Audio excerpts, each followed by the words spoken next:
for today's show. As you pop in, definitely drop in the chat and say hi. I'm here with Carlos today. Carlos just showed me his background of what he's looking at. We need to see this before we start because look at this. You're in just the most beautiful, beautiful space. But this is Thank so you. I cool am. that you're streaming from there. But thank you for joining me today. This is going to be an awesome episode. No, thank you. It's a pleasure to be here. You like I was telling you, I'm a big fan of you, your art, your trajectory. So it's super cool to be talking to you and being able to talk to you, live through using voice. So I'm super honored, super happy to be here. Thank you. Thank you. Yeah, no, it's always so funny because this is really most of the times, the first time that I get to meet a NFT or crypto artist face to face. Sometimes I have in the past at conferences, but it's really rare. So this is such a it feels way more personal than over Discord, over Twitter. So it's really great to have Mm-hmm. you on here and Oh, just thank you. put I a face appreciate to it. the art. Right. No, it is, and especially now with the whole COVID-19, until we Yeah, were able to meet again physically, right? I right. think this is the best way to do it. So yeah, I'm also super happy to be talking to you directly. Thank Again, it's you. an honor. It's an honor. It's an honor. Thank you. Yeah. That's so sweet. And Ikaitsa I'm drinking said, beer. Sorry about that. "Oh yeah, I'm no, drinking don't some. say sorry. That's good. What kind of beer are you drinking? Oh, everyone always wants It's to know." called it's a Morenita. It's not Okay. like a mainstream beer. I mean, I just discovered it yesterday and bought a Oh, couple of them. I love the design on the yeah, label, it's so I probably beautiful. just got them, and it tastes pretty good. I'm drinking the first one. I bought a couple of them, and it's one of like those craft beers. Yeah, yeah, yeah. So it's a craft beer. I don't drink a Mexican lot craft beer. of beer, but I used to work in a couple Mexican restaurants, and everyone loves Mm. Mexican beer. And then Mm-hmm. also, Mm-hmm. I mean, when you say you picked it because you like the label, that's normally how I pick wine. I don't know anything Right. about it. Right. I'm Right. like, Right. they Right. all Me taste neither. good. Like, I'll just Yeah. pick Yeah. based on the Yeah. design. Yeah. Um, Havo said, my Mexican with a Puerto Rican accent. And Oh he yeah, said, what's up? definitely. Yeah. Yeah. Um, Yeah. How? and What's up? ¿Cómo estás? Good to have you on. The Coca Liner. Sorry, I'm not sure how to say your name. What's up, guys? Oh, Mickey. Is it Mickey? Am I saying that right? Here, sweet, nice to have you. Um, and then Havo speaking to you in Spanish, and I'm not going to embarrass myself and read it because. Just try it. Just give it a try. Let's see. Okay, let's see. Todo Let's see. bien, hermano, un placer, and Un PL placer. placer. Placer. Pleasure. Okay. That's perfect. That was perfect. That Okay. was great. I don't Yes, know that was about that, great. That but was thank actually you. good. I, Okay. I was able to understand it. Yes. All right, good. Wilson, Tommy, Carlos is the man. Okay, Ooh. sweet. Thank you all for popping in here. I just love when you guys start off the chat in the beginning. It makes me feel excited. Um, and Nico Shi 186. Hi, hi. So this show I'm starting it a little bit differently. We're gonna get into this awesome chat with Carlos and about his background and all of his amazing work. But at the start of it, just for a few minutes, I'm gonna start doing these on my shows and let me know how you guys like it.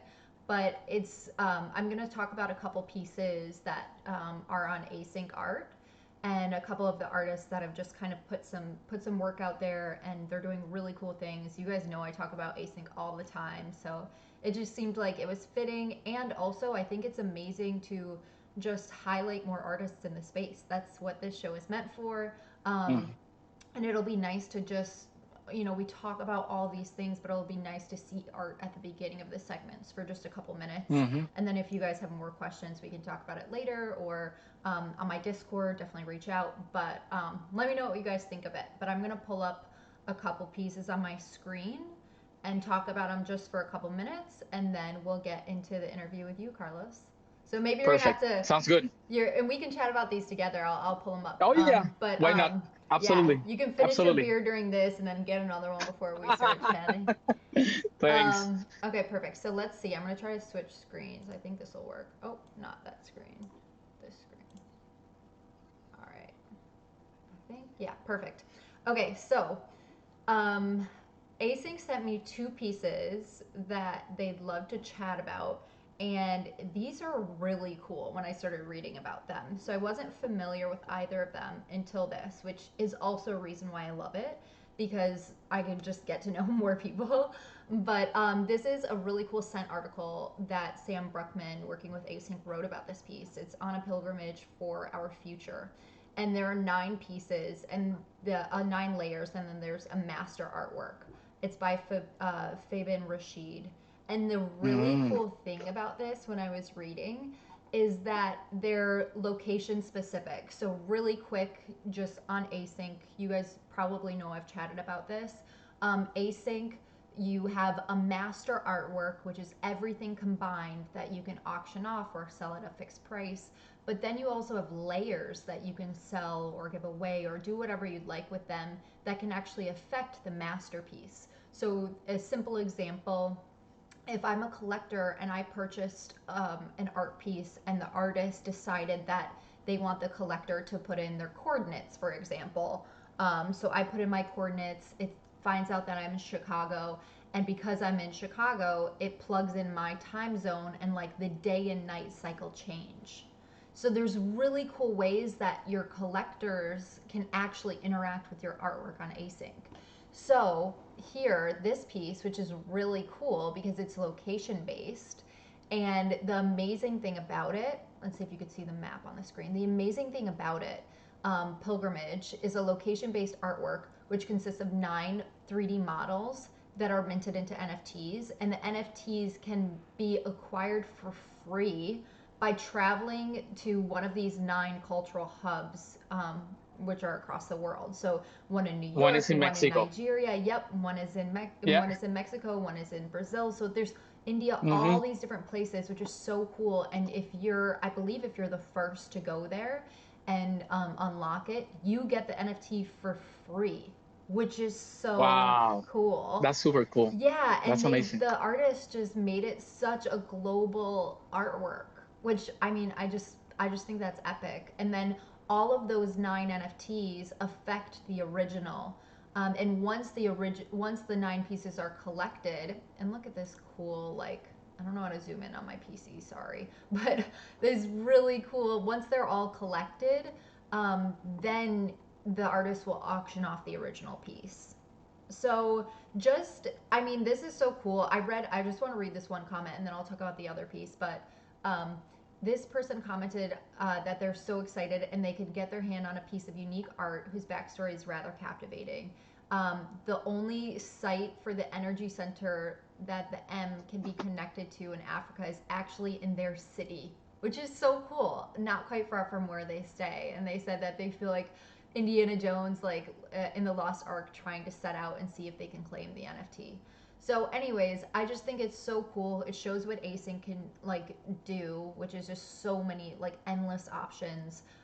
And this artist has really allowed for the collectors to be a part of this, where they're getting an item for free just by going on this journey to get to that monumental, that place to collect the NFT. And then the main collector of this piece can interact with 9 people around the world in these different spots who own these pieces. So I just think that's so freaking cool. And I thought it was fun to chat about. And then I'll show this other one quick. So this one is One More Turn. 3, and I think this is really interesting because there's 55 layers, which are all these pieces, and the it's if you own one of these pieces, the people who own the ones around you, depending on what they change, can actually affect yours as well. So again, it's bringing collectors together, making it sort of a community piece, and you'll see, if you fall in love with this pink square, it says in here, be warned that it might not always be pink, or hexagon, sorry. It might not always be pink, which is kind of cool. And there's all of these different layers, and you can see which one you'll get, but you'll see who will affect your piece. And you can Mm. do different things. That have options that the artist has given within the piece. So you'll see this piece change over time, which will be kind of cool, and just seeing different snapshots of the layers sort of blending together, or being, you know, different colors. And I like how they said in here the cross pollination of ideas or collaborative like ventures with which each of the owners. So, anyways, those are the two pieces I wanted to chat about. I'm gonna come back to Carlos on screen. Awesome. And I think it's fun to kind of just hear about new artists and see what they're creating and the possibilities on async because, I mean, they're just endless. They're so cool. It's crazy what's Yeah. possible. Like I've made already like two async pieces, Mm-hmm. but I've taken probably like the easy way out. It's just like the collectors can change the layers, so they get the layers, and then that's how they interact with the piece. But then there's like this whole other world where it's like truly, I mean, it's programmable already when you have the layers, but then you can take it so much further. Like you can integrate Bitcoin price, just like Yeah. Matt Kane did in his super amazing Oh my artwork gosh, that, you know, such a cool piece. got right. And you have many other people like using data to affect, you know, the different layers or the whole masterwork, and it's just crazy. I'm looking forward to finally doing something where I integrate sort of like outside data. I'm really Yeah. looking forward to that. So the possibilities are like, you know, endless. Yeah. Basically, they're No, endless. I Hmm. totally agree. And the oh, and by the way, the second piece I showed was by Defiant Squad. Sorry, I want to mention the artist name. But no, I totally agree. And the really cool thing about it is it not only makes it so much more personal for the collectors that are owning this piece and like the artist has allowed you to do different things with it, it also makes it a lot more personal for the artist because for you, for example, you could do something really cool that is, you know, based on where you live and that lets us get to know you even more.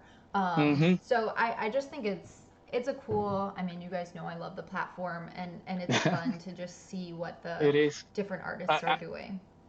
Right. And I truly believe like in the age and era that we're living in, like the collector, it's like in the old traditional art world, the collector was just a passive collector. Mm-hmm. Like he didn't have any kind of like creative saying unless he paid for the artwork beforehand, right? Like if it Right. was like a commission piece, then maybe, I mean, you would sit down with the collector and see what she wanted in on the painting.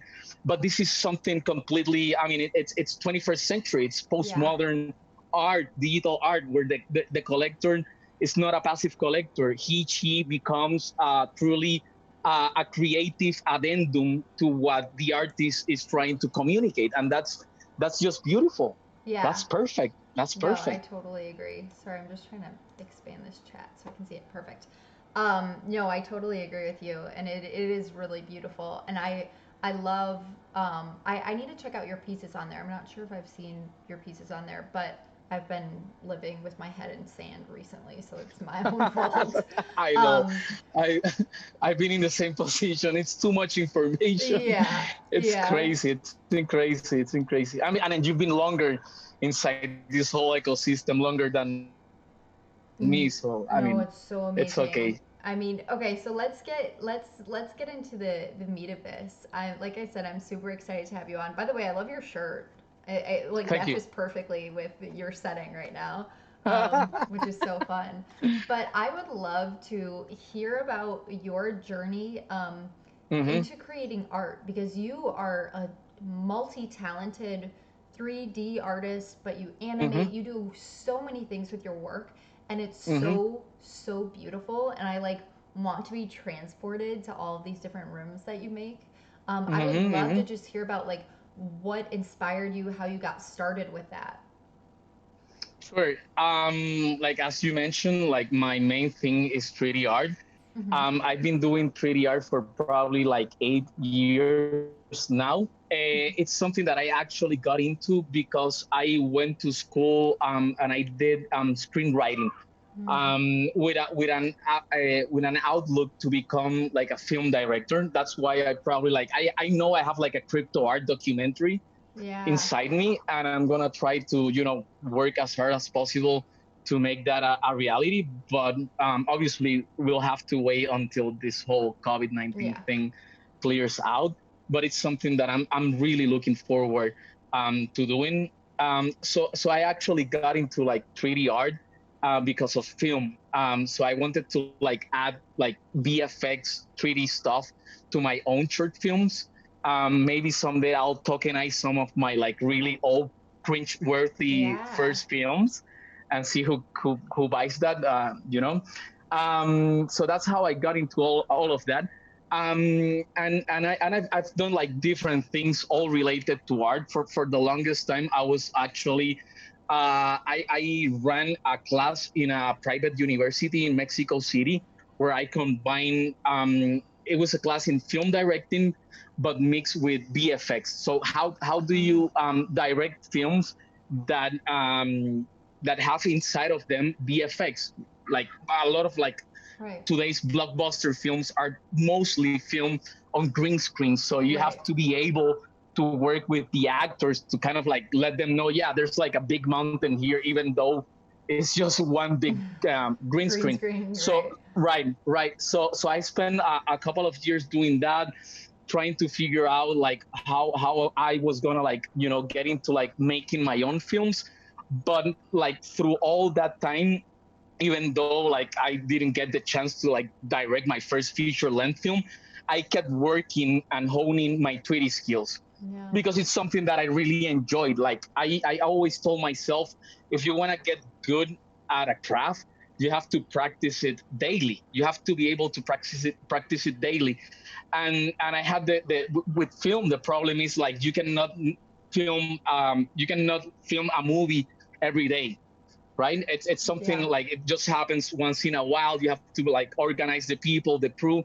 So that's probably why I fell in love with 3D art, because I was able to like play with cameras and lights, even though they were all digital and virtual. I was able to kind of like create all the scenarios, the film scenarios that I had in my mind. Yeah. Um, and I kept at it like without knowing, like without ever imagining that I would be tokenizing them on the Ethereum blockchain 8 7 years later.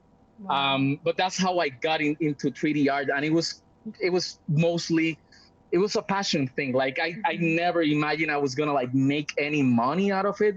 Like I never had any intention of like capitalizing on my 3D art. It was just something that I did as a hobby, just to keep my creative juices flowing constantly. Eventually, my contract, when I was a university professor, my contract wasn't renewed. There was well, actually a couple of years ago, there was a big earthquake in Oh Mexico wow. City, Yeah. and I was and the university that I used to work with, a couple of the buildings fell, Oh. and it actually killed a couple of students. I was lucky enough that I got stopped in traffic, but I Wow. was I was supposed to be close to one of those buildings. So maybe I'm here alive, just because a miracle or something like that. I don't Yeah. know. But because that happened, a lot of the professors that didn't have like lifetime contracts with the university, we our contracts were not renewed. So I decided at that moment, that was actually probably like 3 years ago, Mm. that because that thing happened, that I was just gonna like just try to see if I could freelance a little bit using my 3D skills. Yeah. So that's what I did for a little while. And long story short, I ended up traveling to a couple of different studios. I spent some time a couple of years ago in Beijing, in China, working Wow. for a design studio. That's when I got back into getting Bitcoin, because that was the only way that I was able, through Bitcoin and To get obviously using paid. a VPN in Yeah. Beijing. That was the only way that I was able to send. I mean, they were paying me with yuans through WeChat, like the Okay. Yeah. Chinese, super app application. They would pay me on yuans, and then also like using the same application, I was able to find Bitcoin sellers in China, right? So Wow. I used their own application, and it was all digital, because that's something really interesting about China. Like you get into the country, and obviously you get like fee like note bills, right? Like Mm-hmm. bills, like the paper Yeah. ones, and then after a little while they just disappear. They just disappear. You don't see them anymore, and then they all Really? become digital. Yeah, yeah, yeah. It's super crazy how that happens. And I remember like friends Because who had, everything is just so like you use your phone to pay for everything. Like yeah, everything's yeah, just yeah, yeah, yeah, so yeah, okay. yeah, exactly, because of that. Wow. And I remember friends telling me like, you're gonna see, like you got bills now, but they're just gonna disappear. People are You're gonna not look gonna at you see. funny when you try to pay with the bills. Right, You're like, right, right, right. Probably, right. wow. So I used that to like buy bitcoins when while I was in China, so that I could send them back to my family here Yeah. in Mexico. And one thing led to the other, so I started getting more into like blockchain again, because I actually read about Bitcoin in 2012. That's the first time I read about Bitcoin. I bought some.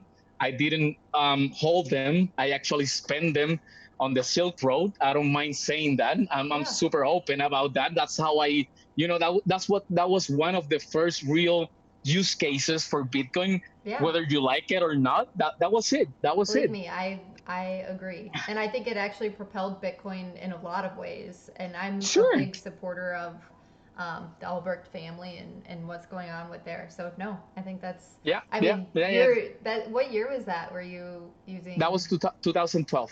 okay, That was wow. 2012. So I got some. I OG. spent it like I bought some stuff like um and it was actually some magic mushrooms. I remember them. It was one of the best experience, like psychedelic experiences that I've ever had in my life. Wow. And probably it was because of like how crazy it was to get all of them. Like I had to Yeah. buy this crazy new digital currency called Bitcoin and then use it on the dark web. Right. And I'm not gonna be a moralist about it. Like that's how I discovered. Even though Yeah. I've seen how Bitcoin has kind of like outgrown, Mhm. Oh, that, and it's absolutely. become much bigger than that. But that's my story. That's how I discovered, and that was 2012. And then when I traveled to work in China, that's when I like got back into like Bitcoin and blockchain tech, and finally I ended up opening a studio in Toronto, in Canada, with a Wow. friend.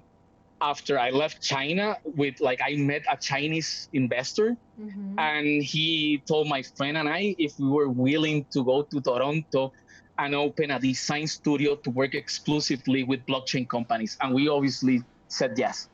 That So is then from so China, I cool. went into Toronto, and I spent like a couple of years working on that project. And during that time, that's when I got to know like CryptoKitties, because that happened around the same time. Right. And then eventually I discovered crypto art. Like it was meant to like that. Those were my two passions. So I had design art, and I was already thinking how to help blockchain companies Mhm. visualize, to Right. help other people visualize blockchain technology. So I was already thinking about all that stuff. And then I just discovered crypto, and it was like, oh my God, my two passions just Yeah. collided. Like, Yeah. how lucky am I? Like, how lucky am I? Like, that doesn't usually happen. Like, I had never thought, and even though I was trying to make that happen, that's why I said yes when this investor To asked Toronto. us if we Yeah. were, yeah, in Toronto, if we were willing to open a design studio just to work exclusively with blockchain companies. And I said, yeah, absolutely, let's do it. But I would That's have never, even when I said yes at that moment, I had never imagined that eventually art and blockchain would just collide, right. and into crypto art. Dude, that is such a cool background story. That's so amazing. I didn't know any of that. And I love that it's really interesting because a lot of the people that I've spoken to at least that I got in at that time, I mean, I wasn't anywhere near that time. What we're in 2012, I think I was a senior in high school. Or no, I think I was a freshman in college. So I was like not on my radar. Okay, I already Um, know your age. I can yeah, calculate it. yeah. So, it's so cool to hear these stories about people Mm-hmm. that have been in this space for so much longer, or even just discovered it with little like dips back then and then rediscovered it later. But a lot of it is, I mean, I've heard Silk Road or with like poker, which is interesting. Like a Mm-hmm. lot of poker players, not a lot of poker players, but a lot of people I know that were big into poker and at one point had their funds seized by Mm-hmm. these bigger platforms or government or whatever it was, and that's how they found Bitcoin. So it's so interesting that really those paths led them to something that was so much bigger, that a lot of them, some of them had that intuition that this was, you know, they were nerding out about it and they were like, this is going to be serious, this is like insane. And those are the people who are like still holding their Bitcoin and probably have never even sold one, you know what I mean? Right. But like Mm. and are just so hardcore. But then there's this whole other group of people that got into it with these personal experiences, which is just so cool to hear about. And I love your, you know, Mexico to China to Toronto, and now you're back in Mexico. I mean, Right. such Right. a cool around the world path. And it's also I've been able to do that because we're talking about a decentralized economic, I mean, financial system. I Yeah. mean, I wouldn't have been able to do all that and support my family and take those risks and travel. And I mean, because when I said like I wasn't like in a tight spot when I accepted the gig in Beijing. I mean, I was like I had lost my job at the university, so like I was freelancing, but I was getting into like a tight spot, so I didn't have any other option. And then I got like this really cool offer in China, and I said yes. And I never thought like what how am I gonna like send over the money. I thought, Right. there's like Western Union, there's this other, there's many ways, you can always do a bank transfer. And then I just got there and I thought to myself, dude, Bitcoin, let's try to do that. Let's see if we can make it work. And I remember from like if I had tried to do bank transfers, it would have been like crazy waiting times. I Yeah. mean, no, it would have been like no, no, no, no, no, no, no. It wasn't gonna work. It wasn't gonna work.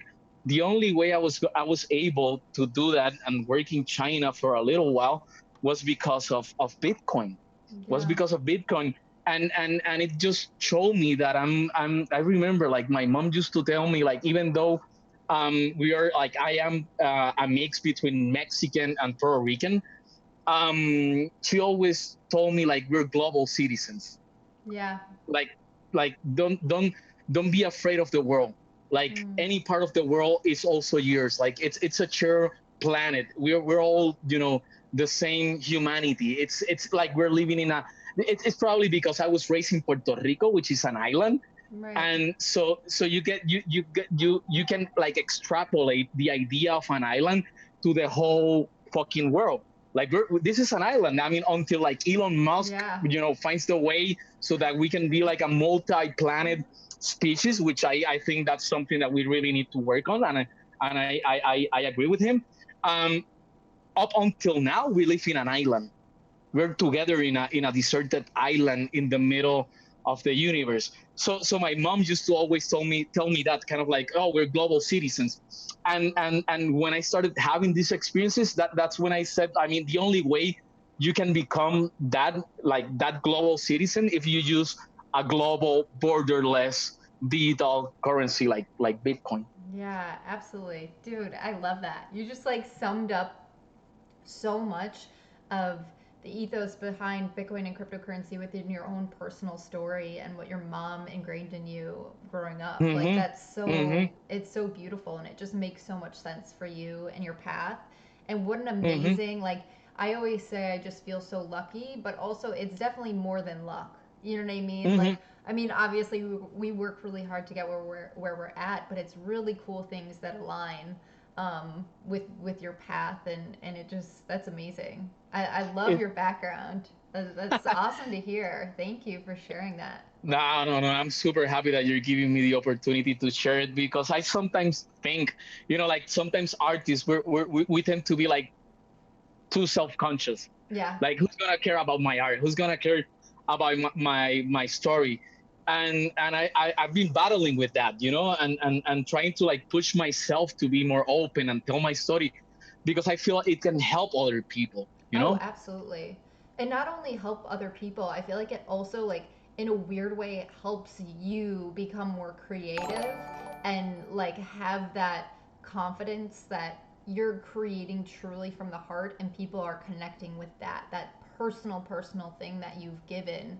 And Hmm. I cannot tell you how many people have messaged me after these watching these streams saying like either they've collected work by the artist before and now it means so much more to them, or now they Right, want to collect work by the artist and they love right, hearing about the background.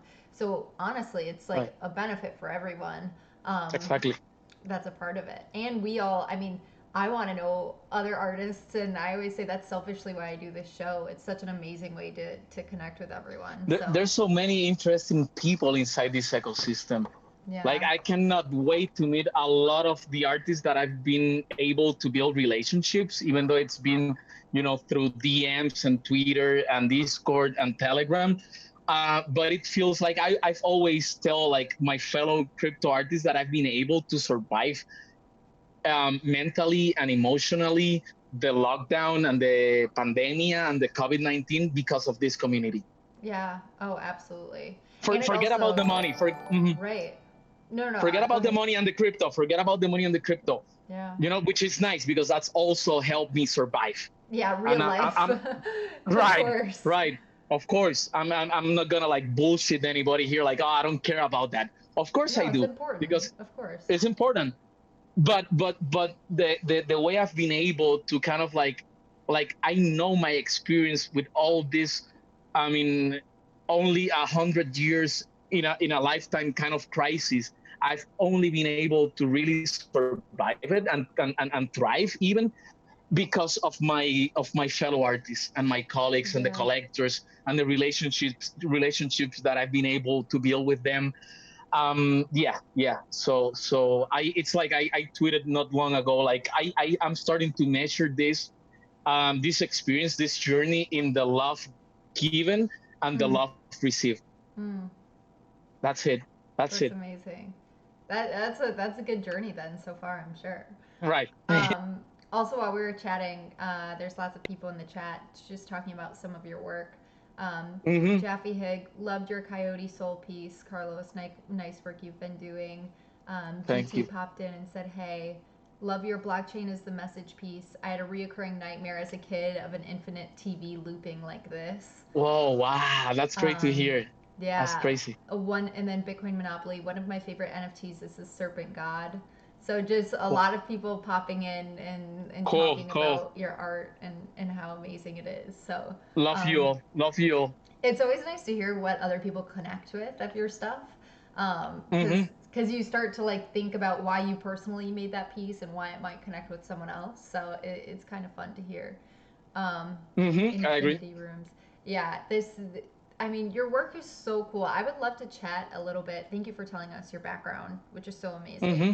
I would love to chat a little bit about you said you used to work in film and you started creating these spaces that you just wanted to see and you're seeing in your head. Hmm. Did you start with like the infinity rooms and then go out from there, or did it start with something else? And then I guess like what are your inspirations now when you're creating? Hmm. Hmm. I mean, for at least for the infinity rooms, I think it's an obsession, and I don't think this is only exclusive to myself. I remember reading Freud, Sigmund Freud, the psychoanalyst, saying that this is something very common to artists in general. I mean, for me, it's an obsession with death. Mm. I like the idea of having an animation that can like. That's why I actually started doing GIFs, like because you don't have to ever like hit play or like there's no way of pausing them. Like if it's running, if the GIF is running, it's just running forever. And actually for me, I mean, this is something I've thought of like later on. Like I just started doing them out of like, oh, I want to do something that looks forever. I think that's gonna look cool. I like the idea. Like I've been always like since I started doing 3D stuff, I've always been looking like at ways of like making animation looks but I feel because crypto art has given me the opportunity also and the time to kind of like have more self knowledge of myself. Mm-hmm. And I think my infinity rooms, it's all about death. Interesting. It's all So, about death. what has Yeah. been I don't your know if that answers the question, but it for me, they're all about, something. I know I'm mortal. I know yeah. I'm gonna die eventually, just like all of us are gonna like, it's gonna happen to all of us. So it's a way of doing something that at least in potential could run forever. Interesting. That's Hmm. such an interesting. I wouldn't have made that connection until you said it. It definitely makes sense, but it's so like not to. Sorry, this is a weird question, but when you're Hmm. thinking about it and these rooms and like the setup, are you Hmm. and you have so many different styles of the rooms, but they all Hmm. kind of have this like because it's repeating it like is a little bit like serene and like nice to watch it go Sure, back over sure, and over, sure. but like are so I'm assuming you would never do a room that's like not positive, like you wouldn't do something that's like scary or creepy because like you want this peaceful sense with death, right? Oh, you got it. Yes, a hundred Okay. percent. Yeah, yeah, Okay. yeah, yeah. I actually the camera movement, even though I've changed the pace in some of the rooms, I tweak the camera movement until I feel a sense of peacefulness. Hmm. Yes, absolutely. I have to be able to like, I don't tokenize it. I don't finish the animation until I myself can like probably smoke a joint, right? And be able to drag inside of the room. I, Yeah. I'm the first I'm the first audience. I'm the first client of my Right. own rooms, you know? So I work on them until me myself get immersed inside of them and they give me a sense of serenity, of peacefulness. Like they let me meditate. They let me like just watch them and think about other stuff. They need to be. I don't like passive audience. I don't want people seeing my art and just being passive, not Right. thinking. I like to create spaces that give you the time and place and space to to get into your own mind and thoughts. So Yeah. they have to be like that. Yes, absolutely. You got it right. You That's know why I what's do it like that. Yeah, you know what's interesting is like, which I actually think is even cooler with the description and meaning you just gave. Whenever I look in an infinity room, like I look at it for a while and try to capture everything that the creator has placed and why they've placed it there. But then I always have this weird feeling like I want to see left or right. I want to see the wall like when you walk in and turn around. But that's actually kind of cool because death, I mean, for a lot of people there's obviously for me at least, I guess, so much uncertainty. Like, sure, people might have beliefs on where they'll go or what happens after death, but there is still so much uncertainty about it. You don't have anyone that has died that can come back and tell us what it's like. So I think Right, it's kind of cool that you have this serene and peaceful scene, but then you also have this mystery of like what else is there and what's right, around you, which is really cool. And in the comments, Havo said Mexicans have a very interesting relationship with death and skulls, not negative. right. And Exactly. someone Yeah, also yeah, yeah. just said same thing. Yeah, yeah. He's Yeah. completely right. Like it's not necessarily. It's not like because I mean I think when you see my infinity rooms, you don't necessarily think they are dark or they're like No, not at obscure. No, all. not Not at at all. all. Right. On the No. contrary, like they usually are filled with light and they're filled with color.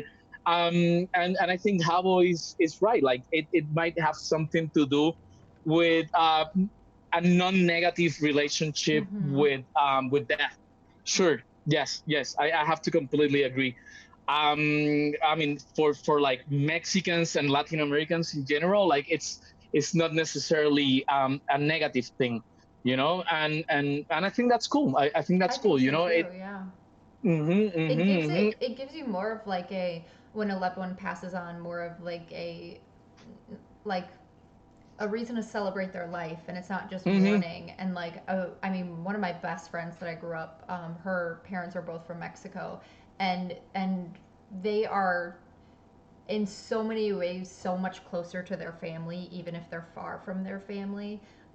It just is so important to them, and their culture is so important to them, and it's really, really interesting and cool, and just makes so much more sense with the ideas behind death, and how it can be something that brings the family together, and you celebrate the life versus mourning a death. Like, it's very cool, Exactly. and I can see now that you're telling me this about the infinity rooms, I'm not going to be able to unsee that, and I love that. It's a beautiful meaning. Um, that's Perfect. really cool. That's really cool. I Um, appreciate that. I would love, so yes. Sorry, I'm just reading some of the chat.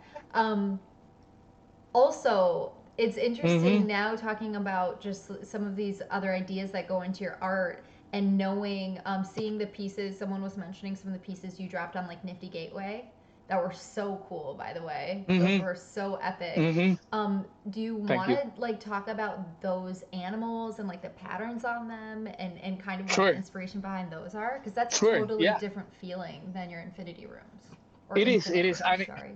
And I think that that drop is really special because I try to kind of like I have like this. I love contrast. I Mm, think art is built on contrast.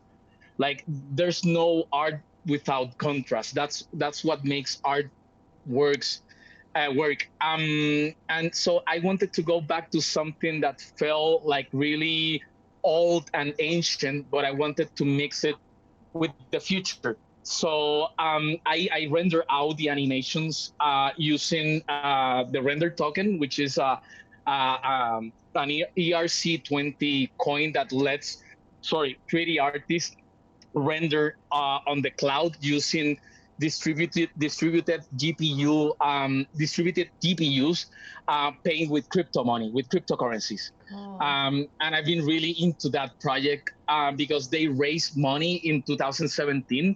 You know, the famous 2017 with all the ICOs.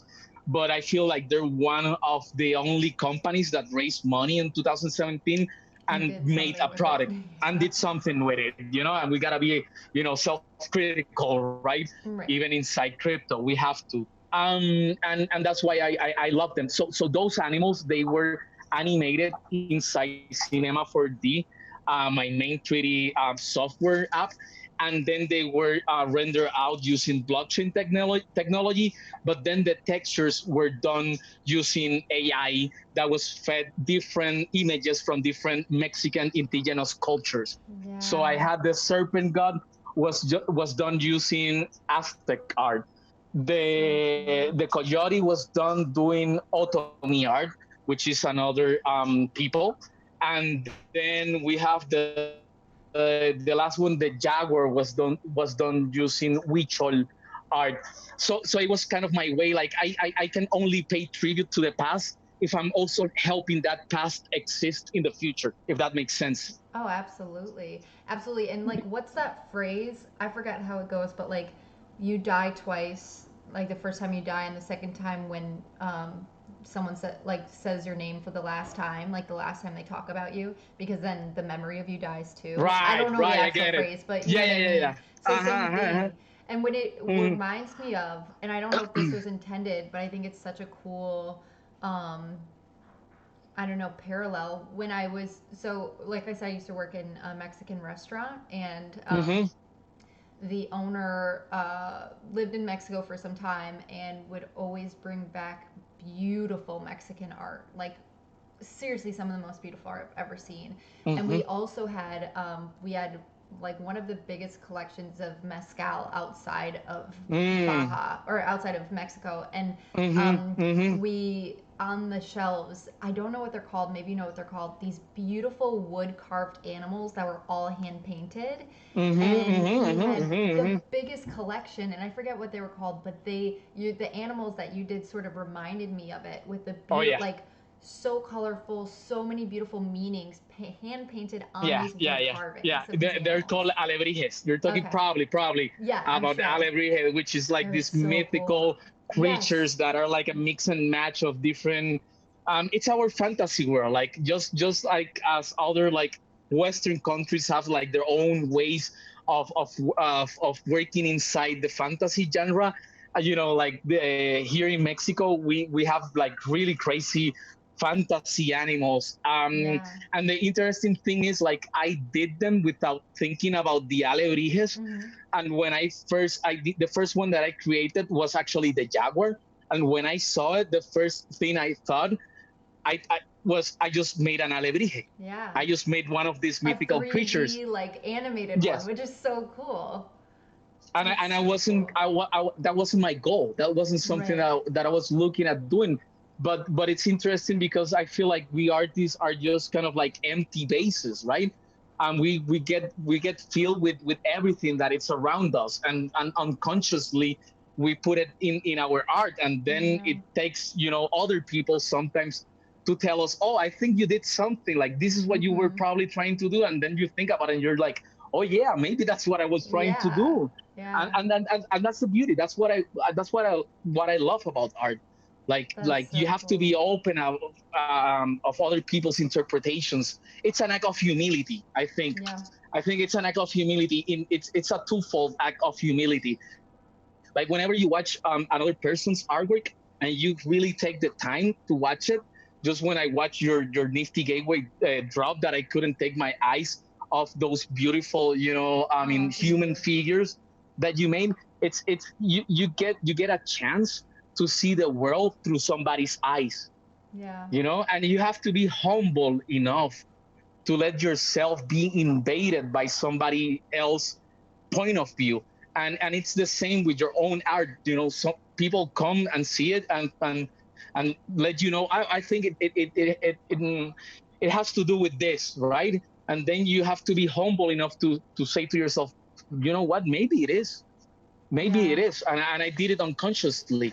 And then other people are taking notice of what I was trying to say. So that's the beauty of art. It makes you more human. Dude, I love chatting with you. Your energy is like so You can freaking chat with me awesome. anytime, anytime. This can be just the first of many I know of we're gonna many have to have interviews. many part series of this. This I, is I, so I cool. would love to. I would love to. I would love to. I can talk for hours, especially if I have beer. Yeah, I know. I feel like you need another one now. Um, so this is. I told you this kid carries a punch. Yeah, no, for sure. Um, so I would love to hear. So you were saying that when you discovered this intersection of art and crypto and blockchain, and how crazy cool that was when you saw your two passions sort of collide. And you said you discovered that when you were in Toronto with this, Hmm. doing this new business venture, and doing design for Hmm. these companies. Hmm. What how did you, like, specifically, do you remember the moment that you find, did it start with like super rare, like when did you realize that you wanted to create crypto art? Like, what was that sort of, I guess, moment, if you even remember it?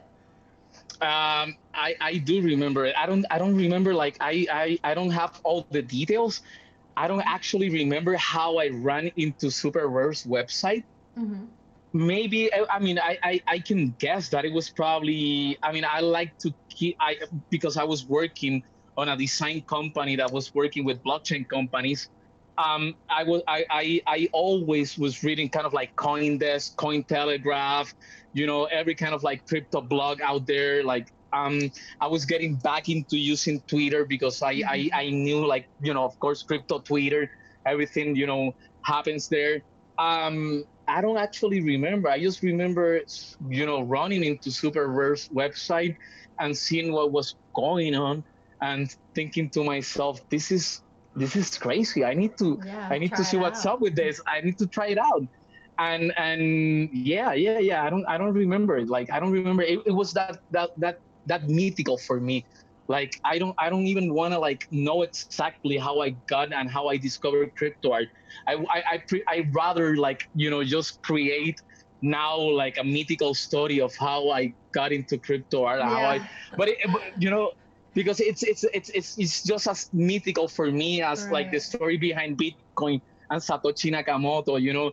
For me, I mean, I had not felt as excited about something blockchain related, since, like, when I discovered crypto art, like, that had not happened to me since I had read about Bitcoin, right?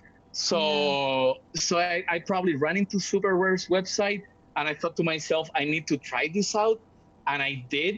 And I, I got my first beats, and I thought, this is too crazy. This is not happening. This is not real, And then a couple of months after, somebody resold that first artwork Yeah. that I tokenized, and I got royalties as a visual artist for the first time in my life. And I was So like, oh crazy. no, this is okay. This is something is happening Yeah. here. Okay, let me see what's going on. Yeah.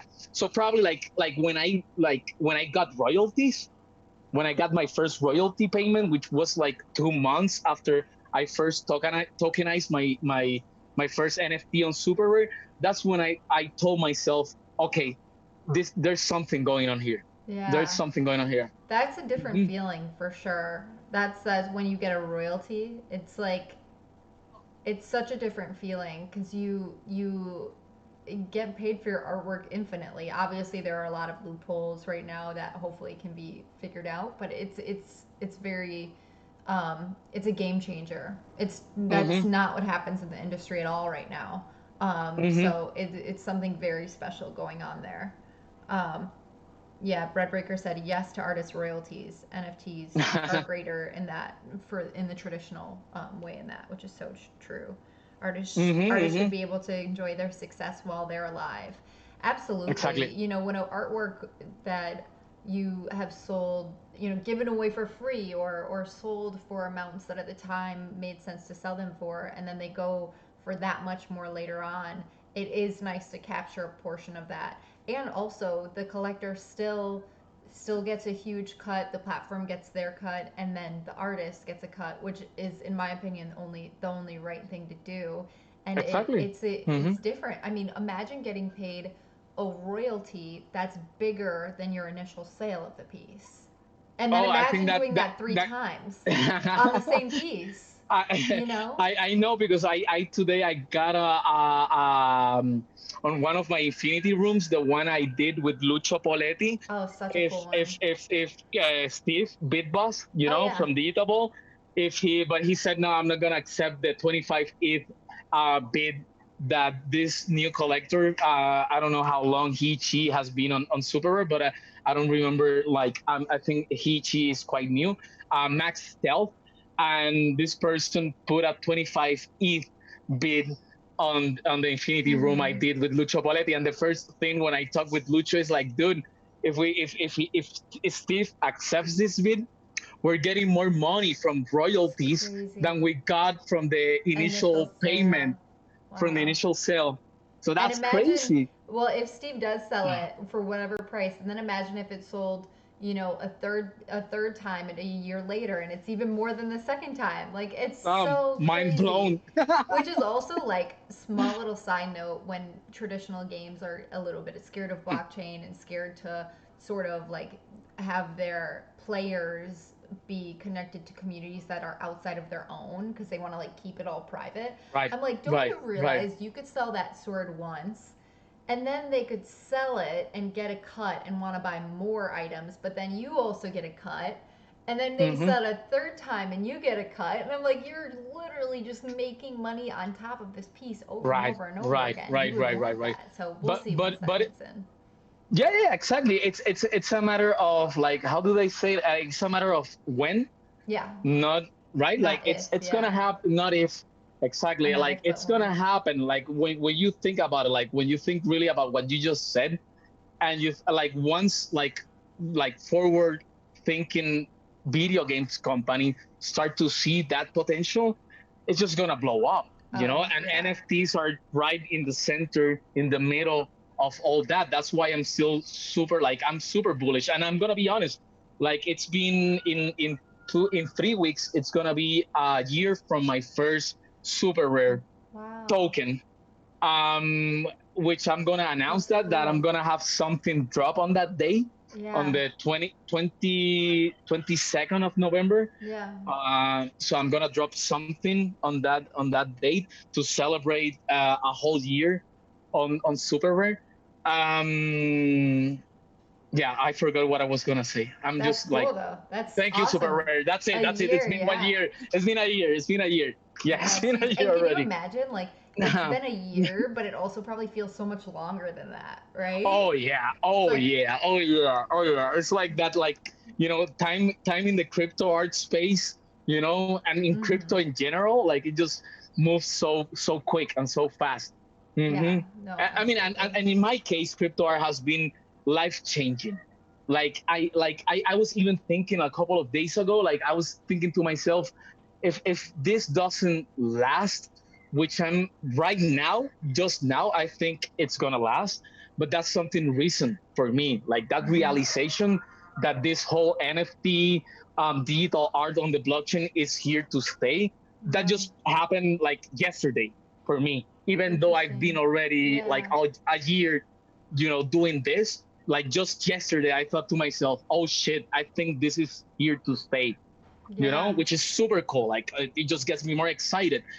um but there's like, even if it doesn't stick and crypto art doesn't last longer, like I was thinking to myself, like in 20 years when my grandkids are asking me about COVID-19 and this whole very strange year, it's gonna be inevitable for me to separate everything that I've experienced together with COVID-19 from crypto art. That Yeah. that's gonna like forever be together in my Right. story. And Right. that's really interesting, because that means like in 20 years I'm still gonna be talking about crypto art. I'm hoping that in 20 years crypto art is just bigger than it is right now, and it's Oh, massive, absolutely. and it moves like into a lot of different spaces, NFTs.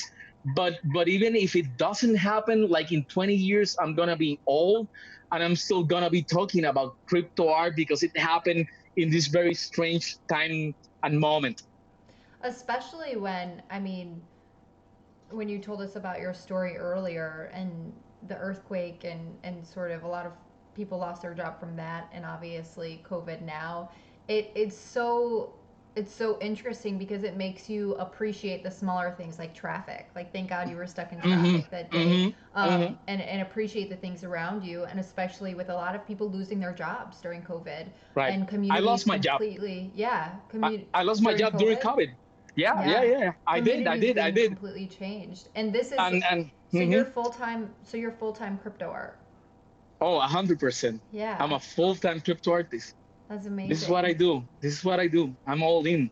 I jump in and I took it seriously, even though I was, like so full of fear, Yeah. like so scared. Like I mean, like I told you, like up until yesterday, I was like, what the fuck am I doing with my life?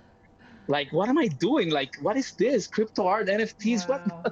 This is crazy. Up until yesterday, when it all made sense and it all clicked, and I said, yeah, fuck yeah, I'm a full-time crypto artist, one of the first ones in history. So that's my value. Congratulations. Thank you. That's also where my value is. I'm one of the first ones in history. So it changed my life for the and like, even like, again, like, I mean, there's probably like many digital artists listening to this right now, thinking like, oh, is this like the right thing for me, blah blah blah. And let me tell you, I mean, and hopefully it serves, to inspire other people. But I lost my job because of COVID-19, and like it's been like, I think, all like 3 or 4 days that I've been getting every day for the past 4 days an email telling me about a job opportunity, or Oh to wow. join like an NFT startup. Yeah. Wow.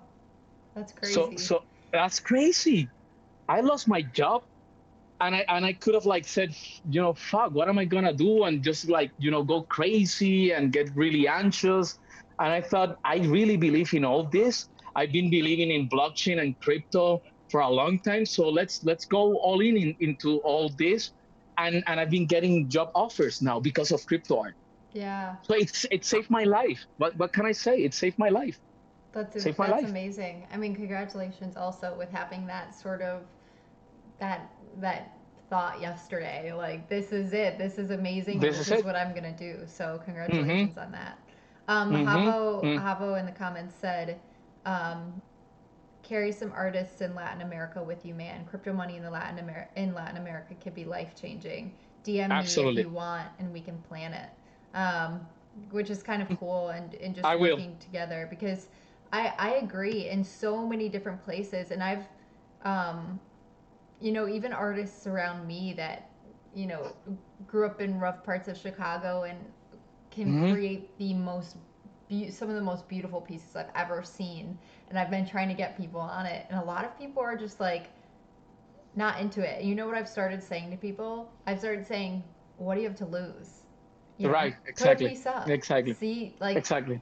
I'm not That's it. stealing your work. Like, just what do you have to lose?" So it's kind of what I've Exactly. started Yeah. Yeah. turning Mm-hmm. to. Mm-hmm. But yeah, no, absolutely. I think that's amazing. That's why questioning your existence every day is part of the gig. Totally. That's why you're an artist. GT said. Steph do have 100%. Yep. Um, cool. Thank you guys for always keeping this chat awesome. I would. So, have you done? And excuse me for my ignorance if you've done crazy stuff in there. I just am so out of it. Have you done like builds and experiences within 3D worlds yet? Like Cryptovoxels or Decentraland or Somnium? Right. I had the opportunity to build like a gallery on some space. Thanks to Museum of Crypto, Pablo Colborn, they gave me the chance to build something. So I did like a small build. CryptoVoxels, like it's ironic because I'm a 3D artist, but I really haven't like gotten like all into that. But that's okay because it's sort of like when I think about it, it's like there you go. Like there's still so much things to explore. Still exploring. And it's only been 1 year, and let's say like the first half of that year was like me not knowing if this was gonna work or where this Right. was gonna go. So it was like I was actually doing like it's only been what, like 5 months full time.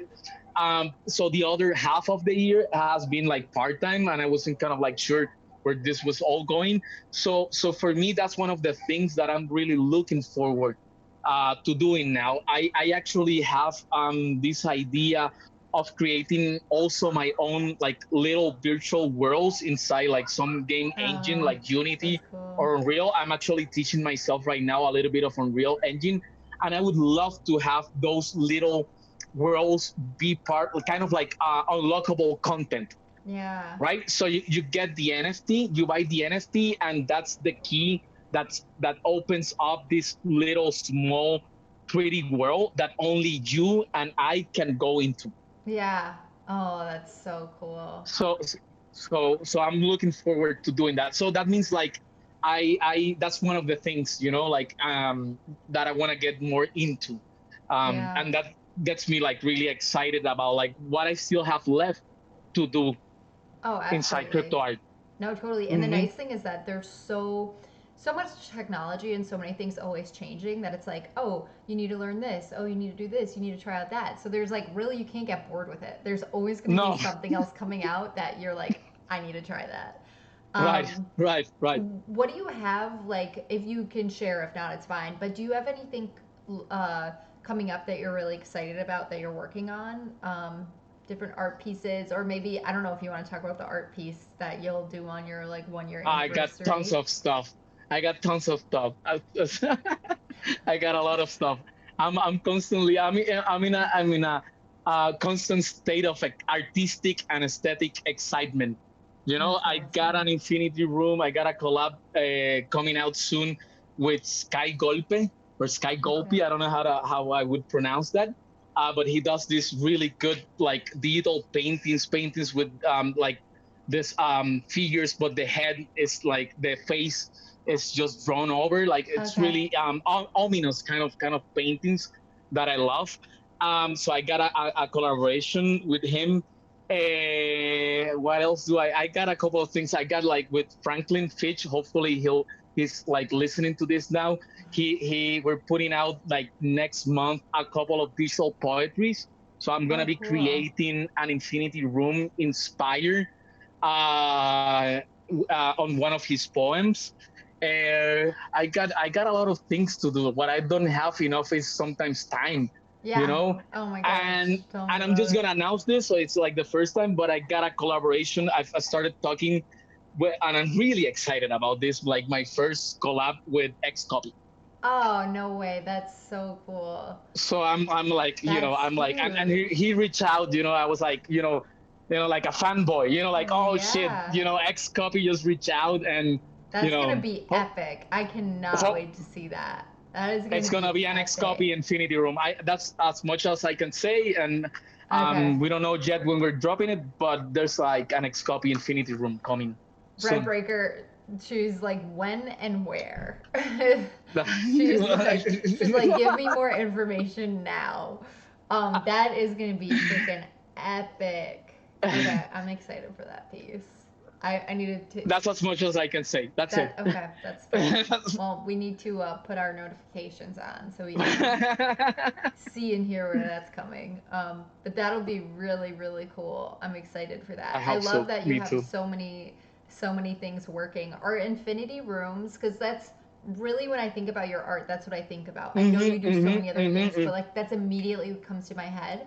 Is that Mm-hmm. are those some of your favorite pieces to make?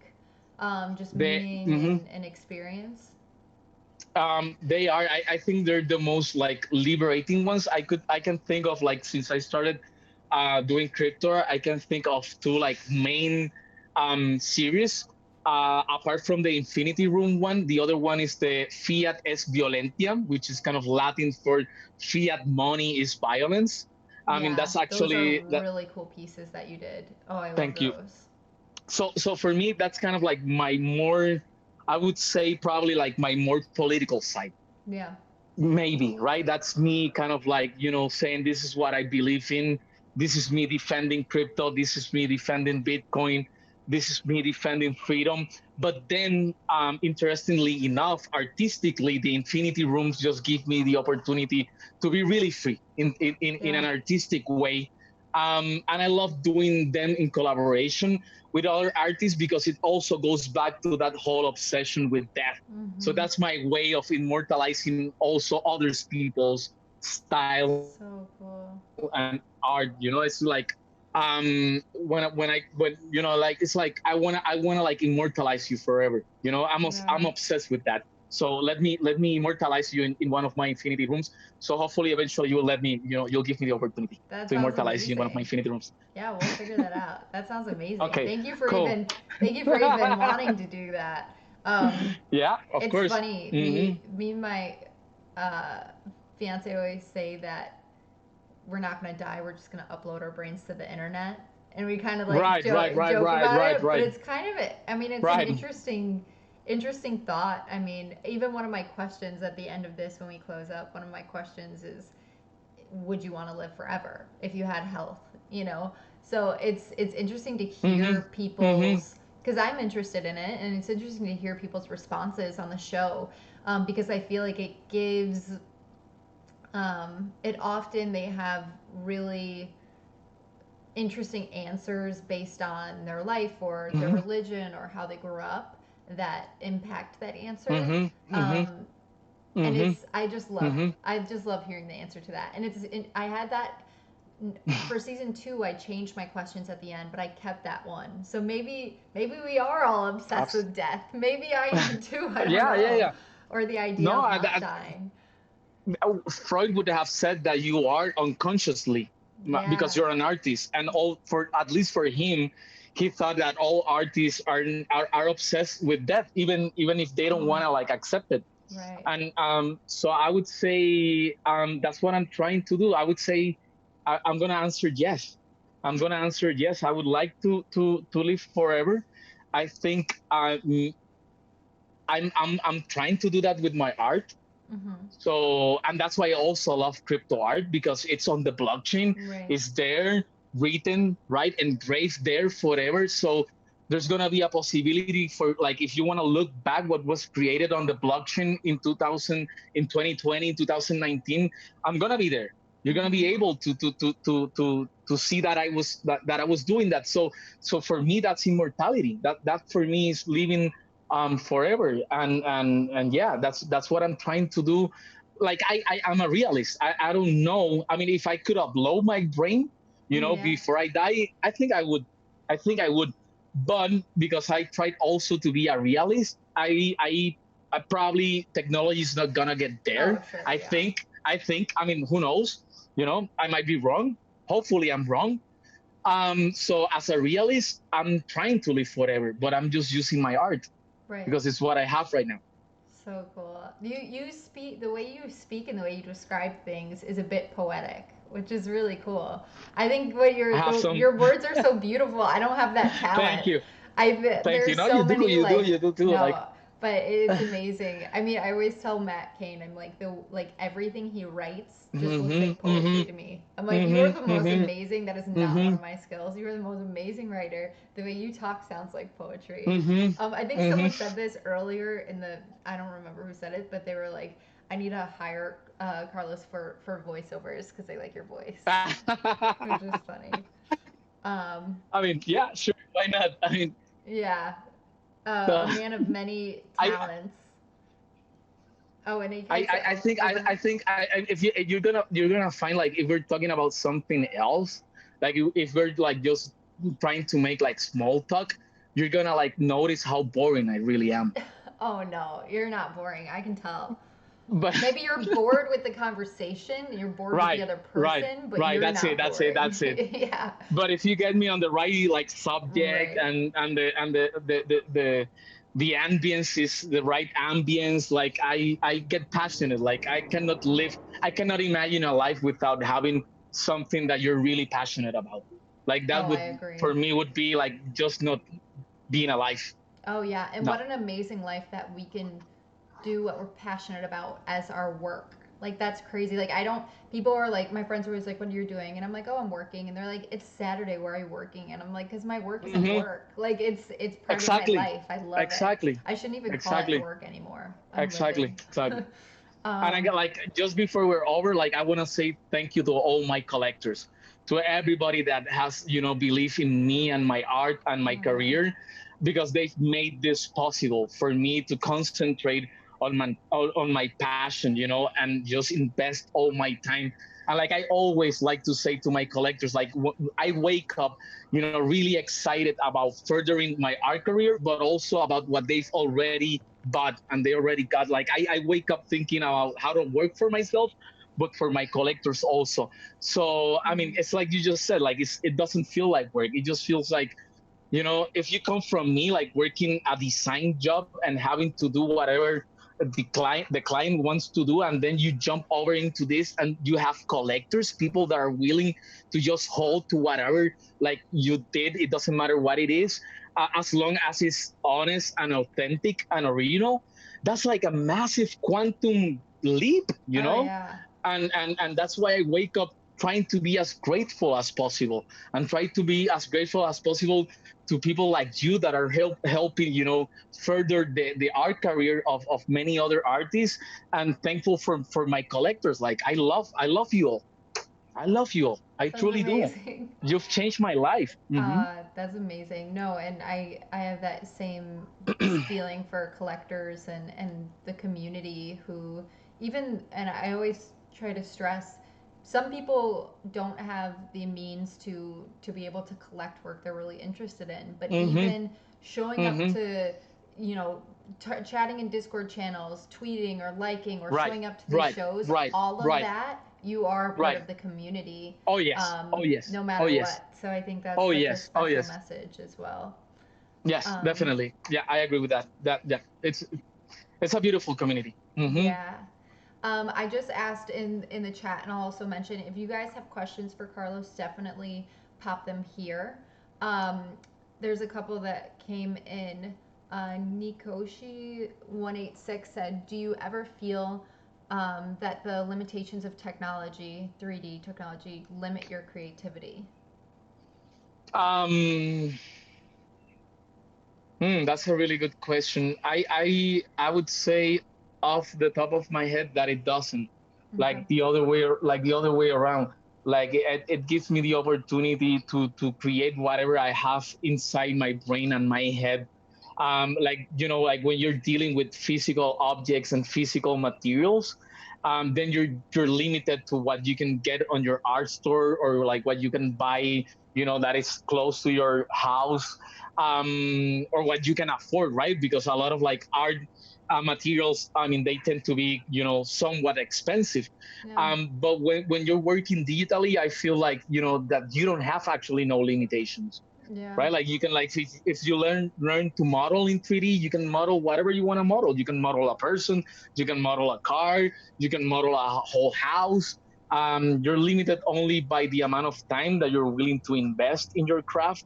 But that being said, I'm actually now starting to look into bringing some of my art into like the physical world, Ooh. through like painting, like painting myself, Yeah. because I know how to paint. Like I've always liked to draw and paint. Yeah. So I'm thinking that I'm gonna like crypto art, which is really interesting, because it's even like ironic that I feel like crypto art is giving me the time and the resources to finally explore what can I do, with physical art. But obviously, all that physical art will have some kind of technology integrated into it, be it like AR, I don't know yet, but it's gonna have something. Like I would never be able to like just like it always has to be something that with technology. All my art, Yeah. like that's my thing, like Yeah. art and technology. So even if I get into like doing physical stuff, for example, some of my 3D models, I've been looking into like 3D printing them and Mm-hmm. then painting them, that kind of thing. So yeah, but I don't feel any limitation. On the That's contrary. amazing. That's amazing. There's probably, yeah, there's so many things that you still have to discover within that. Ikaita or Havo said, yeah, if anything, it's probably our skill set to master the 3D tools. They're always evolving. There's probably always new Mm-hmm. things Mm-hmm. coming up that you can Mm-hmm. try. Mm-hmm. Um, Breadbreaker asked your favorite taco flavor. Tacos al pastor. Al Oh, pastor. that's a good Those are the one. like the best tacos ever. Yeah, tacos al pastor. I Oh like my god, getting quesadillas. hungry. I like, I mean, whatever is spicy and has hot sauce on it. Like I'm Yum. on it. Like yeah, but I would say tacos al pastor. Those are my favorite ones. Uh, yeah, yeah. And you know what? Also, like I was thinking about this just recently. Like Mexican breakfast. Like there's some of the best breakfast, and they're like undervalued. Like when you think about I Mexican agree. cuisine, you don't think about necessarily about breakfast, but Mexican breakfast. I love them, and like even eating a little bit of spicy food in the morning just gets me like Yeah. energized.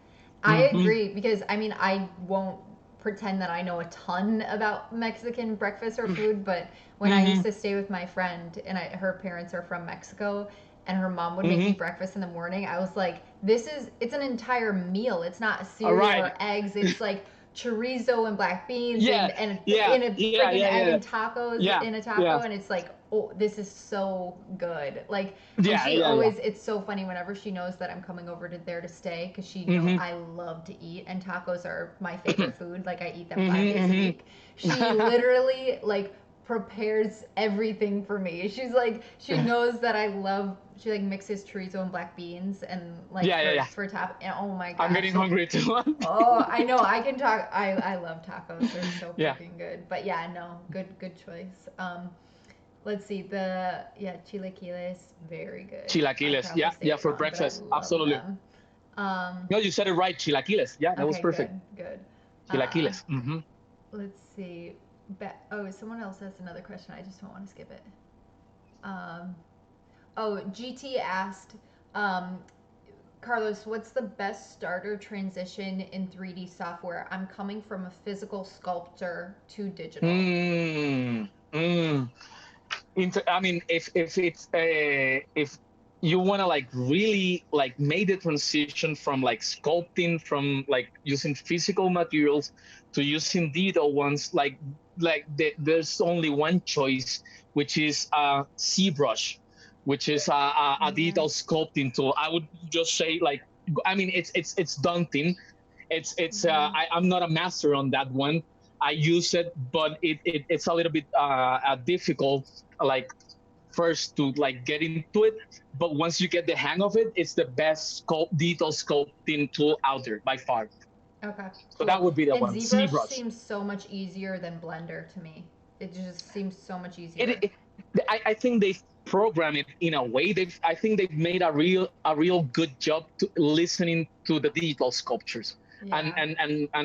seeing what they really need to have to be able to sculpt as organically as Mm-hmm. possible. So yes, I mean, if you just want to like play around with 3D, it would be Blender, just because it's Yeah. open source and it's free. So if you're not Yeah, that's sure true. if 3D is for you, I would just recommend you just go right now into, I think it's blender.org, like org, and just download Blender. And they Okay. have like sculpting tools. They have everything you can render out of Blender.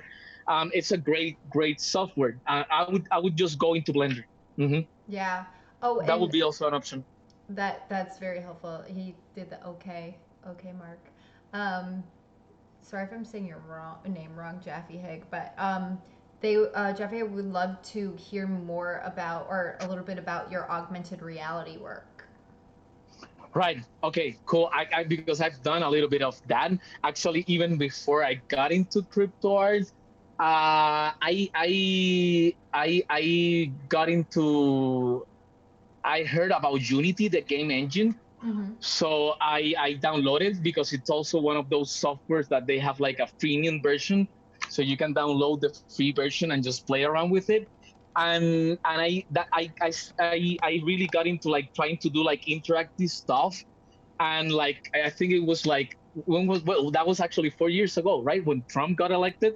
So I was here in Mexico, and Trump got elected, and he was constantly bashing Mexicans. So I was like, what can I do? This I'm not gonna sit here and just listen to this guy, you know, trash talk Mexicans. So I downloaded Unity, and then I got the code for Tetris, and I did my own Tetris clone using Unity, called Stop the Wall.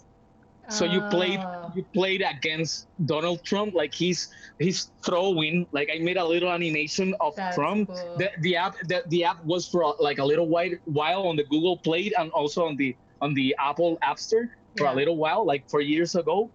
And you had Trump throwing you like the little blocks to build the wall, so you had to like put them, Why? Yeah, Tetris, yeah, right? yeah, yeah. So he wasn't able to like build the wall. And that was interesting because it went a little bit viral, and That's so I cool. got covered by like the Huff Post here in Mexico, and then different like news outlets around the world, reach out to me to talk about that. So once I got into Unity, I started playing around with augmented reality. Eventually, I got a gig at the Mexican airport. They wanted to do a notebook for their own employees, so it was kind of like, it wasn't like front facing; it was Right. backward facing. But it was to showcase kind of like the different technologies that the innovation department in the Mexico City airport had developed in the past couple of years, and obviously because they use like 3D software, like CAD software, to Right. make this kind of like innovations. I was able to take this. It was an agenda, like that was it. And you had like AR markers, and Mm-hmm. you were able to, through AR, take a look at all the different innovations being built inside the Mexico City airport. Wow. That is So I, cool. and I'm just looking for the opportunity to jump back into doing more AR stuff. That's why I'm Well, when you saying do like your I'm physical pieces, exactly, oh my exactly, gosh, exactly, that would be so exactly, epic. exactly. Yeah, that's one. Yeah. Mhm. Okay, that is Mhm. cool. I have some questions Mhm. about that after this show. Um, that's awesome to hear. I love that. Let me see if I saw any other questions pop up. GT said, you've started Blender. That's awesome. You're planning on scanning my marquettes into the mesh frames. Cool. That's so cool. Yeah, Mhm. I've seen Jin just like scan like full on like 3D spaces. Like he scanned my exhibit booth. That's how we met. Like he scans alleys and statues and like uploads them and does this like Uh, crazy cool stuff with it. isn't that It's like, so yeah? cool. It's All so like from his cool. Uh huh. iPad. Uh Um, huh. Uh huh. sweet. Mhm. Okay, this Yeah, is I love that awesome. too. If you guys have more questions, definitely pop them in. I'm gonna start asking you some of my closing questions, which are just kind Okay. of like fun and random. Um, Uh, oh, GT said that he started ZBrush 5 years ago when he had a 3D printer, gave up on learning curve, and sold my equipment. Time to get back into Ah, it. it's time to get back into it. I Time to get agree. back into it. Um, and don't forget, you can do NFTs with physical pieces, which is kind of cool. Um, okay, let me ask you some of these questions. All right. So the first question, a skill that you wish you had. Skill that I wish I had. That I would get less anxious and nervous before an interview. Oh, okay. I But would you, love that. what, I I mean, mean, are you like, you mean like this sort of interview yeah, or like yeah, a, yeah, yeah, oh, yeah, yeah, really? yeah, yeah, You didn't yeah. Oh, yeah. seem anxious or nervous at all. Nah, you're too kind. Oh, I No, I'm always get up. serious. I No, you're promise serious? you. Everyone in the chat would be like, also, when we first got on the call, you were like, it's the first time we like met face to face, and Uh-huh. I was like trying to figure out how to set everything up because I struggle with it, and you were just like so lively and energetic. I love it. But I get really anxious. Like, Wow. yeah, it Well, we like, couldn't and tell. then like, and when I hop into like the interview in the call, it's just like I pass a threshold, Right. and then I just become myself, and I Right. become real comfortable, and especially if I'm having like a conversation with such an intelligent person as yourself, Oh, that's true. I get more comfortable. But like just like 20 minutes, 30 minutes, like I get really anxious, and Like I would love. sweating and like, Yeah, ah, yeah, what am yeah, I yeah, gonna yeah, do? yeah, yeah, yeah. It does happen. So I would love to have that soft skill, right? Right. Of kind of like, oh, this is easy for me. Like I'm used to that. I'm used to this, and but I don't. I still get very nervous. You know what I will say though? I was the same way, still sometimes am, and I did a shout out on this podcast that I did with Matthew and Rizzle recently to Havo because when I came on curating crypto, I mean, I was really, really nervous. It was my first podcast because I normally just don't like to do them. And I was like, I don't want to talk about too much personal stuff. It's kind of weird. And then when I did it with him, after that is when I decided to start behind the art because it gave me the Mm. confidence. I was so Mm-hmm. nervous and I was sweating and I was probably like seriously at the beginning of it like I feel like my voice was cracking. Like when I listened back I Uh-huh. sounded fine, but like in person I was like I'm so nervous, this I and know. that. But then once you start doing it after a while, and once you get like Right. that first one to Mm-hmm. kind of get Mm-hmm. comfortable, you're fine. You're Right. fine. Like Right. it Right. just becomes like I don't know. Honestly, the curating crypto podcast helped me tremendously. Gave me the Mm-hmm. idea to do behind the art. So I totally credit Hava with Ah, that. that's wonderful to hear. Mm-hmm. Yeah, and Mm-hmm. also like it's made me speak easier to people when I meet them as well. It's very Mm. odd, but when you Mm. practice it, it gets easier. It's Um, like everything in life. If you practice it enough, you'll yeah, get good at it, right? Like, yeah, no, makes sense. totally. I feel like I'd Mm-hmm. still be nervous to like talk in like a room full of people at a conference or something, Mm. but over the computer I can do it. um, what is your favorite animal? My favorite animal. I'm gonna sound very boring, but I'm a dog person. I love dogs. That's not I don't boring. have one right now, but I've always had dogs in my life. It's just like I have two small kids, and that's a handful. Like I don't want to like take care of dogs apart from also taking care of like small children. Yeah. But if that's too much, at least for now. But I'm a dog person. Like I'm not gonna say I love like I don't know this very exotic.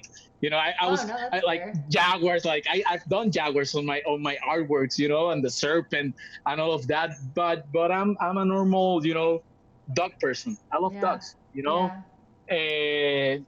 Especially like big dogs. I don't like small I dogs that like big much. dogs. Yeah, Like same. I don't find them like, oh, that's not useful. Like that's Yeah.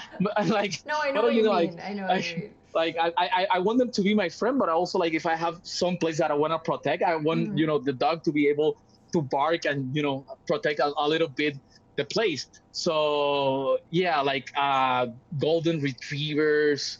That I love golden retrievers. Yeah, dogs, Okay, dogs. that's a good Hmm. answer. Um, if you had to only watch one movie for the rest of your life, what would it be? Blade Runner. Oh, that was The first one, fast. Oh my Blade gosh. Runner. Okay. That's the only movie from the 80s that I've watched recently, and it doesn't have age, Yeah. not even a single bit. Wow.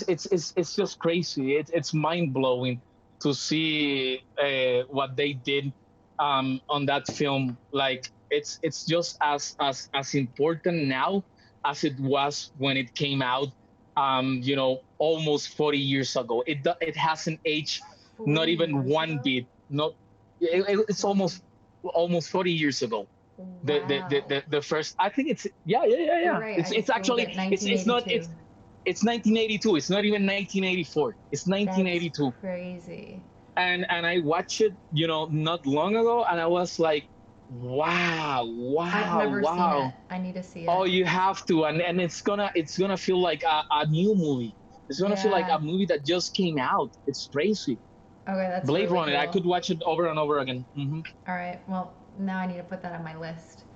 Um, your favorite place on Earth, near or far? My favorite place on earth. Wherever my family is, Mm, wherever that's a my good kids answer. are, like that's home. It doesn't matter if it's Mexico, if it's the US, if it's Canada, if it's Europe, Africa. I mean, if I'm close to them, that's home. Mm. So that's Oh, in that it's way, an amazing that's like answer. it's a decentralized home. It's Yeah. it's what it's a decentralized, whatever they are, I feel at home. Hmm. Okay, that's fair. Um, what was cool when you were young but is not cool now? What was cool when I was young? Like, how do you call? I remember, like, that became a fad when I was a teenager. Like, I have corduroy. That's how you say them Corduroy. in Yeah, corduroy. corduroy. I Yeah. remember, like, all my friends, like, you had to you needed to have like corduroy pants, and that was very strange. I don't remember corduroys ever again becoming cool or like That's something. so funny. I Did you Yeah, but have I like remember. different colored Oh yeah, oh colored yeah, oh corduroys? yeah. That was a cool thing. Yeah, yeah, yeah. You needed to have them in like different colors. That's I so mean, that was funny. growing up in Puerto Rico. Yeah, yeah, yeah. Corduroy pants. Yeah. Cargo pants. I remember also were kind of like quite popular when I was a teenager, and even though people still use them, but I don't think they're as cool as they were probably Right. when I was a teenager. Yeah, yeah. That's a good Corduroys. answer. Yeah, especially It's corduroy. sometimes Yeah. hard to think of the answer for that question. So I love that you just came up with that. You're like, Uh-huh, corduroys. That uh-huh, was uh-huh, cool. uh-huh, Now it's uh-huh. not. Yeah, yeah, because I remember like I remember asking my mom like with a lot of fervor, like, Mom, I need to get corduroy pants because that's That's the cool so thing. funny. And when I think about it now, I feel so stupid. Like, why would I beg my mom for Also, corduroys corduroys? are They're really hot. Were you? exactly, and I was using them in the Caribbean, in Yeah. Puerto Rico. That's It what I'm didn't make like. any sense. That's why. Yeah. That's really funny. That's really, really funny. Um, what? Oh, and then this question, which you kind of answered earlier, I always ask, would you want to live forever? But Hmm. you kind of answered that earlier. But if you want to say something else, you can. No, I still Okay, art. I'm trying to do it with art. That's so. Yeah, I love it. I want to live forever, and hopefully will be through art. Okay. Hmm. And Um, blockchain. yeah. Hmm. Bitcoin or Ethereum? Uh, no, you didn't. Yeah, no, I know. So normally that's like I thought that that was going to be one of the hardest questions for people to answer, and so many people answer immediately, which is so funny to me. But what do you think? You have to pick one. It's for me as a crypto artist. It's too difficult to kind of like decide because it's I mean, let me just put it into context. I've been like since I began selling my art on the Ethereum network, I've been able to buy more Bitcoin. So Mm. in the past year, I've been able to accumulate much more Bitcoin that I've been able to do before crypto art. So if I'm honest and I see like the whole picture, I was able to acquire more Bitcoin because of Ethereum. And it just feels like they complement each other beautifully. Like I Agreed. would not be able to get where I am in terms of me accumulating Bitcoin if I did didn't have the opportunity to tokenize my NFTs on the Ethereum network. So even though I was ready to say Bitcoin just because, oh, come on, it's Bitcoin. No, I'm not Okay. gonna I'm not gonna answer. All right. I I like your feel answer. I have the I same mm-hmm, feeling. I think they can live together, like just yes, fine, and yes, they each have their own purpose. yeah, And I'm the same exact with you. Yes, I earn Ethereum, which and I mm-hmm, love the community in Ethereum. mm-hmm, It's something mm-hmm, that mm-hmm. is just different than the Bitcoin community, but I also leverage that to purchase Bitcoin. So I'm same with Exactly, you. I'm same with you. exactly. Mm-hmm, Okay. mm-hmm. That I'll accept that answer. Okay, last two questions. Your favorite NFT that you own? That I own.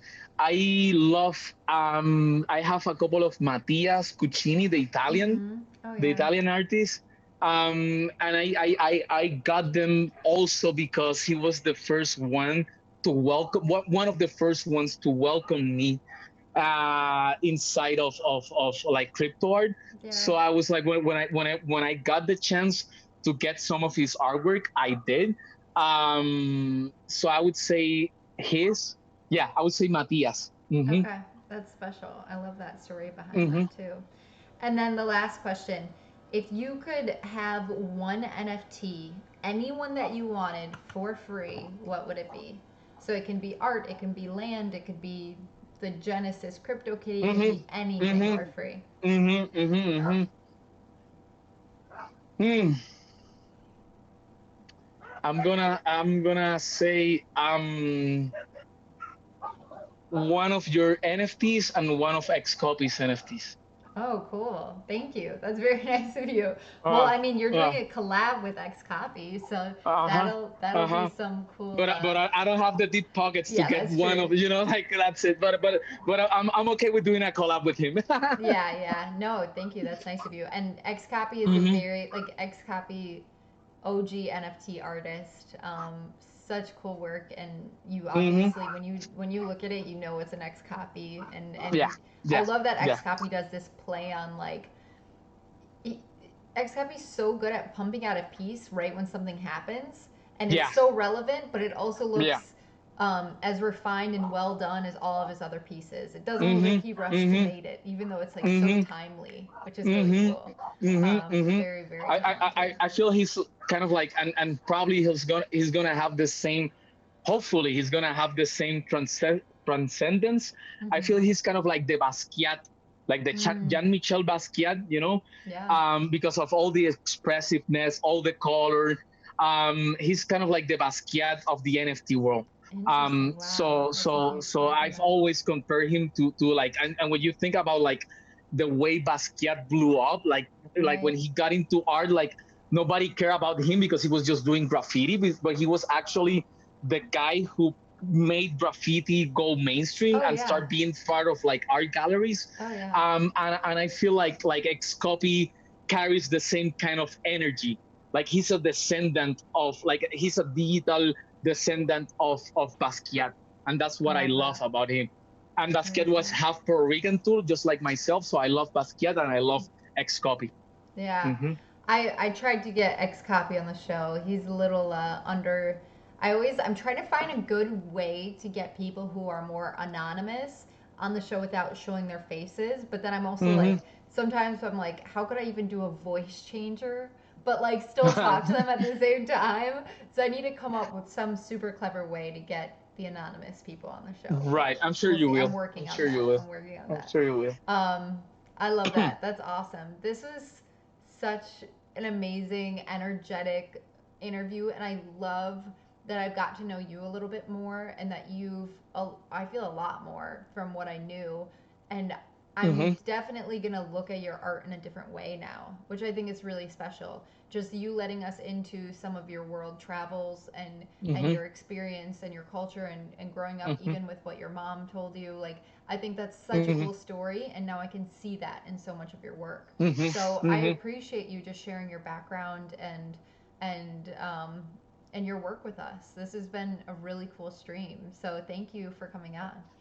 No, on the contrary, I'm the one who's like, have to thank you for like paving the pathway for other artists to be able to talk about their art. So you're making this possible. And I'm glad, that you're gonna have like this new perception of my art, and hopefully Oh all yeah. the other people listening to this. And I'm super grateful. Like that's been for me the main sentiment, the main emotion in the last probably 6 months is just kind of like waking up, being part of this community, and even if there's like all the crypto drama, right? Like all Yeah. the people, like once in a while, they have to fight it over, and okay, that's okay. But when you take away all that stupid drama and all those stupid, divides, I just feel a lot of love and gratitude. Yeah. That's it. So I'm really grateful for you giving me the chance Well, to talk to thank you. you. Thank you. And I'm excited to stay connected after this because I feel like this is just Hmm. such a good like Hmm. moment to get to know each other a bit more and stay connected. Let's just see if anything else came in the chat before we sign off. Oh yeah. Oh, Pascal. Yeah, I did a show with Pascal in person, and I love Pascal. And I was like, "Will you come on my show?" And he's like, "I prefer to let my art speak for itself." And I was like, "Oh, come on! Like you're so freaking cool and talented. Just come on." Um, That- yes. No. Thank you guys yeah, no, so much. What'd you say? no, that's why I love talking about, like, I still let the art talk by itself, but But but it's different. I think my Yeah. story is interesting. I I don't want to sound agree. arrogant, but I No, think no, it's no, no, really no. interesting. I think You know, everyone's story is interesting, even it if is they don't think exactly, it's interesting themselves. And exactly, um, exactly. I love Pascal. I'm just giving him a hard time. But I love him too. yes, Hmm. Hmm. thank you guys Hmm. so much for coming on here and being lively in the chat. I always appreciate you. And I'm gonna upload this stream to YouTube right after, so I'll send out the YouTube link instead of the Twitch link for many reasons that I told you guys last time. But this is awesome. Thank you, Carlos, for coming on. This was huge, and I'm It just was so my excited pleasure. to see your collab coming up with X Copy. Is going to be epic, and I really want to Yes. see your 1 year anniversary piece too. And That too. congrats on 1 year. Congrats on full time crypto artist. Congrats on all of that, and congrats to you for being in such a beautiful place right now. I wish I could like teleport there. You have mi casa, like how we say in Spanish, mi casa es tu casa. Thank My you. house is your house, Thank you. whenever you want to come over down here. All Yes. right. Well, maybe I'll take you up on that eventually. Sure, sure, sure, sure. All right. Thank you guys. We'll see you on the next one. Bye. Thank you.